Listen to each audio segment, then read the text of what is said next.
नमस्कार, मी लतिका। आज मी तुम्हाला झटपट अशी पनीरची भाजी बनवून दाखवणार आहे। त्यासाठी बघा कढई गरम करत ठेवली, त्यामध्ये तेल टाकून घेऊया एक पळी आणि तेल गरम करून घेऊया। तेल गरम झालेले त्याच्यामध्ये पनीर टाकून घ्यायचं आणि हे पनीर 250 ग्रॅम आहे। त्याचे असे चौकोनी तुकडे केलेले तुम्ही तुमच्या आवडीप्रमाणे करू शकता।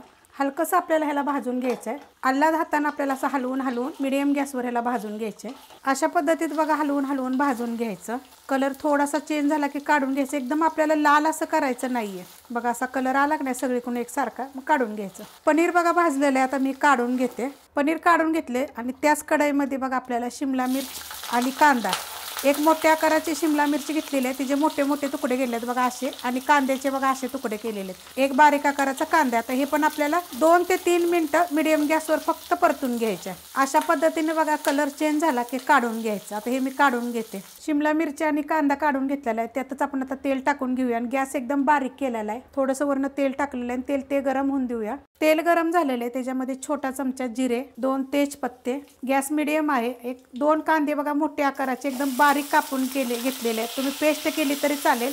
आता ह्याच्यामध्ये आपण थोडंसं मीठ टाकून घेऊया, जेणेकरून आपला कांदा लवकर भाजला जाईल, आणि भाजून घेऊया। कांदा बघा हलकासा भाजलेला आहे। आता ह्याच्यामध्ये अर्धा इंच आलं आहे, 1 गड्डी लसूण आहे आणि 2 हिरव्या मिरच्या मी कुटून घेतले, तुम्ही पेस्ट करून जरी घेतले तरी पण चालेल। आता हे पण आपल्याला 1 मिनिटभर ह्याच्यामध्ये परतून घेऊया। गॅस मीडियम आहे, परतून घेतलेला आहे। आता ह्याच्यामध्ये बघा थोडीशी हळद आहे, ही आपली घरची हळद आहे बघा, कलर मस्त येतो। 3 प्रकारच्या हळदी कशा बनवायच्या त्याची रेसिपी मी अपलोड केलेली आहे। 2 टमाटे बघा एकदम बारीक करून घेतले, ती चॉपरमध्ये, तुम्ही जरी पेस्ट केली तरी चालेल। आता हे पण आपण परतून घेऊया 1 मिनिटभर। परतून घेतलेलं आहे, आता गॅस एकदम बारीक करायचा। आता ह्याच्यामध्ये बाकीचं साहित्य टाकून घेऊया।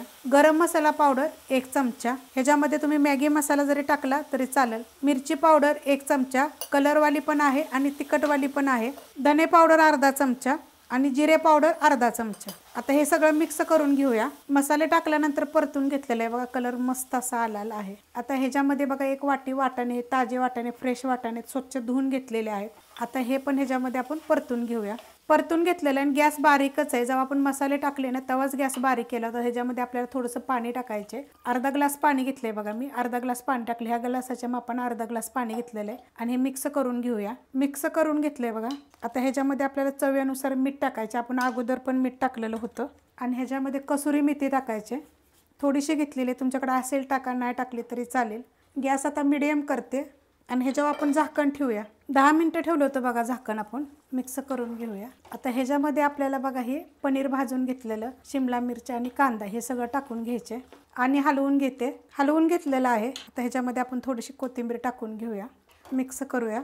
गॅस बारीक केलेला आहे, एक जागी करायचं हे, आणि बारीक गॅसवर आपण आता ह्याला 10 मिनिटं झाकून ठेवूया। 10 मिनिटं झाले बघा झाकून ठेवलं होतं बारीक गॅसवर, बघा काय मस्त असं झालेलं आहे, 1 नंबर झाले बघा। आणि ग्रेव्ही बघा एवढीशी आहे। अशी ह्याच्यापेक्षा जर सुक्कं पाहिजे असलं तर अजून ठेवायचं। मस्त असे एवढे तर पाहिजेच की आपल्याला जर चपातीभर फुलक्याभर वगैरे खायचं असेल का नाही, रोटीभर, तंदुरी रोटी वगैरे, तर अशा पद्धतीत पाहिजे, किंवा जर भाताभर जरी तुम्ही खाल्लं तरी चालू शकते। तर अशा पद्धतीनं मी रेसिपी दाखवलेली आहे। रेसिपी आवडली की लाईक करा, सबस्क्राईब करा, कमेंट करा आणि शेअर बी करा।